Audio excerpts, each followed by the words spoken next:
It is now the middle of April, and spring is finally here. It's been 2 months since I've been back home for my first big adventure traveling across the country. It was one hell of a way to start the new year, and it definitely put me in the right mindset as a creator. After coming back home, at first glance, things may seem exactly the same as before I left. However, that's really not the case. As we move into spring and new life begins to grow, I'm starting to see some new things grow in my life. I'm finally getting some great steady gigs as a freelancer and no longer have to starve. And as I'm finally getting paid well, I can now save up and look further ahead to real financial goals. At the same time, I continue to create passion projects and am working to improve my craft. Meanwhile, I'm working harder to improve myself, getting more intentional with my exercise, diet, and mental health. As I upgrade in my career and my personal life, I am also adding to my gear inventory. And I now think I have the perfect 2-camera setup. The oddly small full-frame Sony A7C paired with the APS-C counterpart, the classic A6400, along with 2 beautiful fast lenses to pair with these bodies, the Sigma 18-35 f1.8 at a crop, and the Sigma 24-70 f2.8 for full-frame bodies. I've had both these cameras for about 5 months now, but I would say my more recent purchase of the Sigma 24-70 has made things a lot better for me now. Before, I only had the 18-35, which was at a crop, so I had to shoot my A7C on APS-C mode when I wanted to use that lens and have a real cinematic shallow depth of field. However, with the 24-70 paired with the A7C, I can now shoot on full frame and get that shallow depth of field and really use the most out of this camera. Meanwhile, my good old Sigma 18-35 is now paired with the A6400 to match with the cropped sensor. My only gripe, however, is that this particular lens is for EF mounts since I first bought it when I was still shooting on Canon, so I always have to attach the adapter to it. So I'm going to explain to you why these 2 cameras combined make the ultimate 2-camera setup, and then a little compare and contrast as I take you on some of my shoots that I've been working on recently so you can see for yourself. So let's start with the A7C. I really believe that this camera is extremely underrated, and I think this is partially due to the fact that when it was released, it was not too long after the release of the A7S III, which was probably the most raved up release from Sony at the time. And I think when the A7C came out, there was still just so much hype over the A7S III. Another thing to consider is that this camera is basically the A7 III brought down to a smaller size and with a flip-out screen. So maybe a lot of people weren't really drawn to that. However, I think that these 2 features are part of what makes the camera so great, and let me tell you why. Coming from a guy who used to shoot on the popular APS-C Canon 80D, it's really nice to now have a full-frame mirrorless camera that's really half the size of what I was previously using. It's very easy to carry around, and I don't know, call me weird, but I just like it when my gear and tools are made small, compact, and convenient. And now let's talk about the flip-out screen. Now obviously because of this feature, this was a real gimme for a lot of vloggers, and as I'm shooting this right now, I am using the A7C, taking advantage of the flip-out screen, so I just find this very helpful. When I decide to film myself but I'm using an external microphone like a Rode for instance, the typical flip-up screen on the A6400 or any other Sony make for that matter just isn't going to work. So being able to use quality audio in the camera while looking at myself is key. So those are a couple big strengths of the A7C to list out for you, but now let's go out and test this little savage. It's a cold Saturday afternoon and I feel like shooting a whiskey commercial at my house with my boy Giancarlo. I'm starting out with using my gimbal so I can get some steady moving shots. With the Sigma, I'm sticking to a focal length of about 24 since I'm pretty close to Giancarlo and those shots are pretty tight. This flip-out screen is great when using my Zhiyun Crane 2 because if it was a flip-up screen instead, the back of the gimbal would be blocking it, making it hard to see my shot. I talked about this in one of my last videos, but the A7C being full frame really has an amazing low light capability.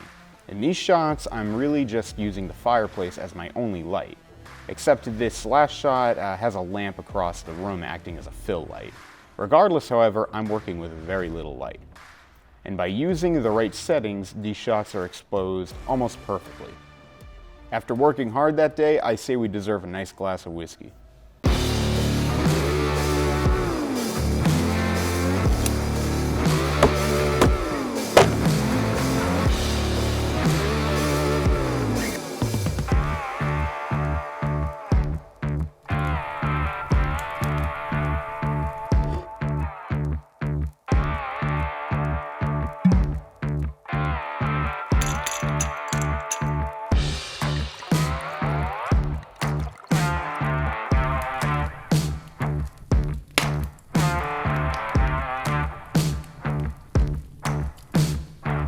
While creating these spec videos here and there, I've recently partnered with a fitness clothing brand called Iron Punisher, and I'm making lots of video content for them.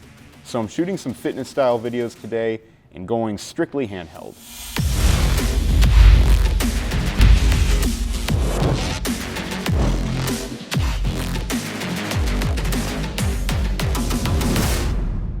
Typically when I shoot fitness videos, I like to film at a higher frame rate in case I want to add in some slow-mo later.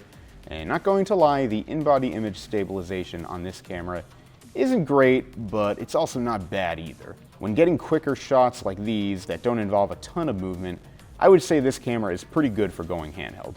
Besides, if you really want steady shots, then you should probably be using a gimbal anyways. And now moving on to the good old Sony A6400. I've been mainly using this as my B cam. However, as I pair it with the Sigma 18-35, I'm going to show you where I may want to use it over the A7C. Once again, I'll be shooting with Johnny this weekend. This time it's a promo video for his band Verona Rose and their upcoming album. And you can find them on Spotify if you ever want to check out some fresh, new bangin' rock and roll. As I get some B-roll here, I'll only be shooting handheld. And as for the Sigma 18-35, it's nice to get that extra wide aperture at 1.8 to make it cinematic AF. With that said, I can lower my ISO more than I could on the 24-70 at 2.8. So far I've been pretty by the book as far as camera settings go, but I think sometimes it's important to break the rules here and there with good intention. Since this is a music documentary, I want a real old school rockumentary look with a jarring vintage vibe to it. So I think it's appropriate to raise the shutter speed here as I go handheld. Now, unlike the A7C, the A6400 has no image stabilization built into the camera, so these shots are not steady at all, but that's okay because that's kind of what I'm going for here.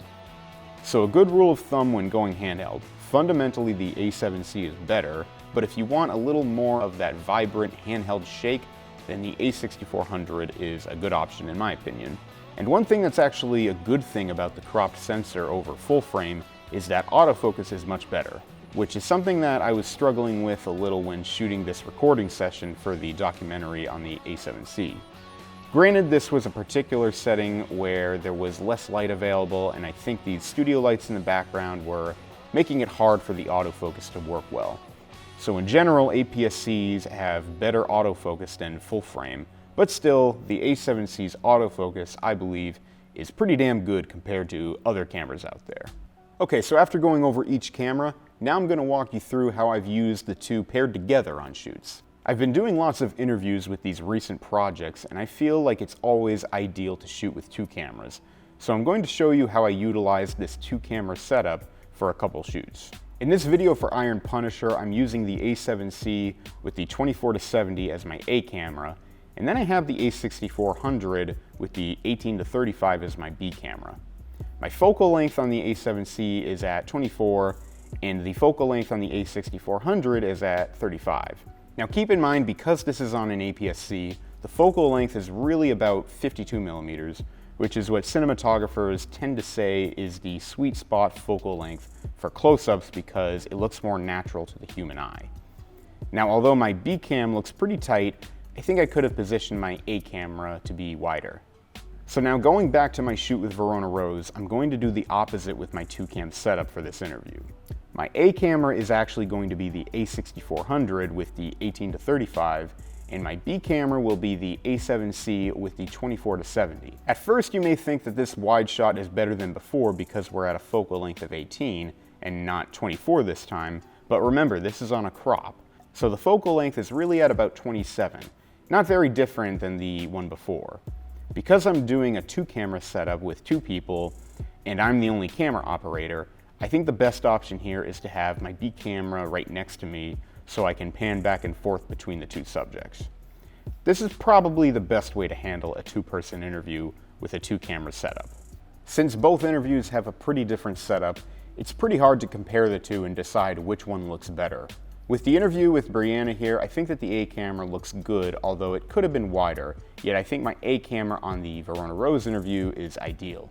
Because I was 6 feet or so away from my subjects, I had to zoom in to get those close-ups at about 50 or 55 millimeters, and once again we are in that sweet spot close-up focal length. So at least in my observation, when you're using these cameras and lenses and you are dealing with a 2-camera setup for an interview, the A6400 with the 18-35 makes the best A camera at a wide shot, and the A7C with the 24-70 at a focal length of about 50 millimeters makes the best B camera for a close-up.